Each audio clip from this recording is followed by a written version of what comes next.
तो नमस्कार दोस्तों, मेरा नाम है सचिन और आप देख रहे हैं CSC नॉलेज बेस। एनपीएस में बहुत ही जल्द एक नई सुविधा ऐड होने वाली है। सरकार नेशनल पेंशन सिस्टम में सिस्टमैटिक इन्वेस्टमेंट प्लान यानी कि SIP को लागू कर सकती है। सरकार का मकसद है कि पेंशन प्लान को निवेशकों के लिए और भी ज़्यादा आकर्षित बनाया जाए ताकि ज़्यादा से ज़्यादा इसमें इन्वेस्टमेंट किया जाए।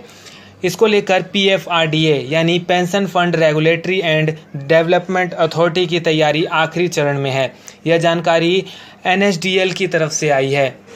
तो अगर आप इसके बारे में पूरी जानकारी चाहते हैं तो इस वीडियो को लास्ट तक जरूर देखिएगा। साथ ही इस चैनल पर नए हैं तो चैनल को सब्सक्राइब कर लीजिए, बेल आइकन को दबाकर नोटिफिकेशन ऑन कर लीजिए, क्योंकि मैं आपके लिए इसी तरह की इन्फॉर्मेशनल वीडियो लाता रहता हूं।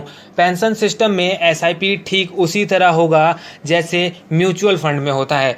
SIP निवेश की वह प्रक्रिया है जिसमें इन्वेस्टर के बैंक अकाउंट से एक तय तारीख को हर महीने तय रकम खुद ब खुद अकाउंट से कट जाती है।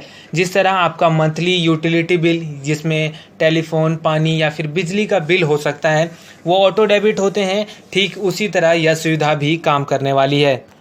इसके अलावा PFRDA ने हाल ही में NPS सब्सक्राइबर के लिए एक और सुविधा की शुरुआत की है और इस सुविधा में पेपर वर्क के बगैर नॉमिनेशन ऑनलाइन ही चेंज किया जा सकता है।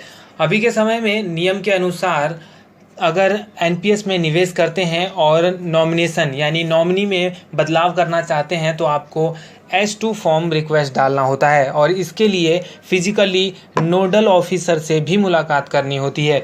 नई सुविधा के तहत यह काम ऑनलाइन ही किया जा सकता है और NPS में निवेशकों की दिलचस्पी बढ़ रही है, इसलिए इस प्रक्रिया को आसान बनाया जा रहा है और सभी सुविधाएं ऑनलाइन की जा रही हैं।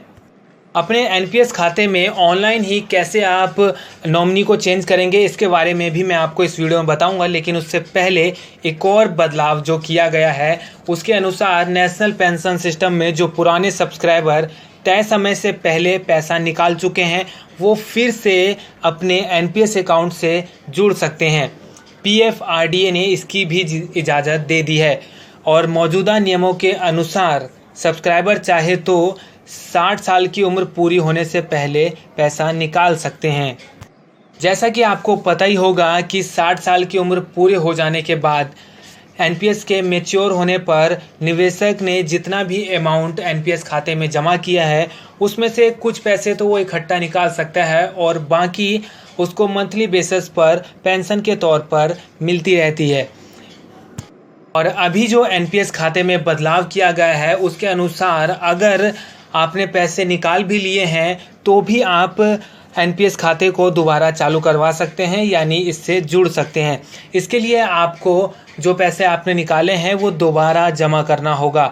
इसके अलावा regular pension withdrawal pension process भी आप पूरा कर सकते हैं और इसके बाद आप अपना नया NPS अकाउंट खोल सकते हैं।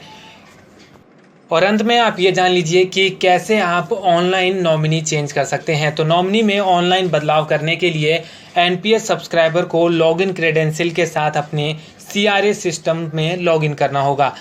अब ये लॉगिन क्रेडेंशियल आपको कैसे मिलेगा, तो ये भी आपको जो प्रान नंबर मिला है उसके थ्रू आप बड़ी ही आसानी से क्रिएट कर सकते हैं। तो जैसे ही आप अपनी ID क्रिएट कर लें उसके बाद लॉगिन करने पर आपको डेमोग्राफिक चेंजेस का एक मेन्यू मिलेगा, उसमें आपको अपडेट पर्सनल डिटेल को चुनना होगा। इसके बाद सब्सक्राइबर को फिर से नॉमिनी डिटेल ऐड या डिलीट करने की विकल्प को चुनना होगा। उसके बाद NPS सब्सक्राइबर को नाम नॉमिनी का, नॉमिनी के साथ रिलेशनशिप और कितना % वो शेयर नॉमिनी को देना चाहता है, उसकी सारी डिटेल डालकर सबमिट करना होगा। एक बार डिटेल सेव और कंफर्म होने के बाद सब्सक्राइबर को रजिस्टर्ड मोबाइल नंबर पर एक OTP भेजा जाता है।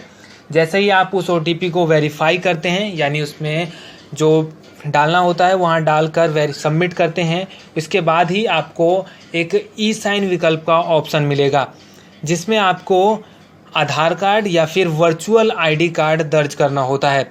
जैसे ही आप वो डालकर क्लिक करेंगे उसके बाद आपको UIDAI की तरफ से एक OTP भेजा जाएगा जो आपके रजिस्टर्ड नंबर पर आएगा।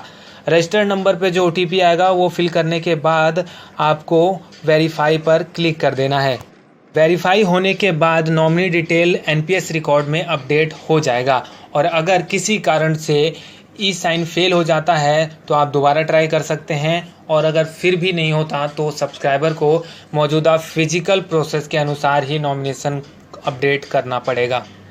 तो ये थी कुछ अपडेट एनपीएस खाते में बदलाव और नई सुविधा को लेकर। उम्मीद है आपको ये इन्फॉर्मेशन पसंद आई होगी। तो मैं मिलूँगा एक और नई इन्फॉर्मेशन अपडेट के साथ। तब तक के लिए मुझे दीजिए इजाज़त। जय हिंद, जय भारत।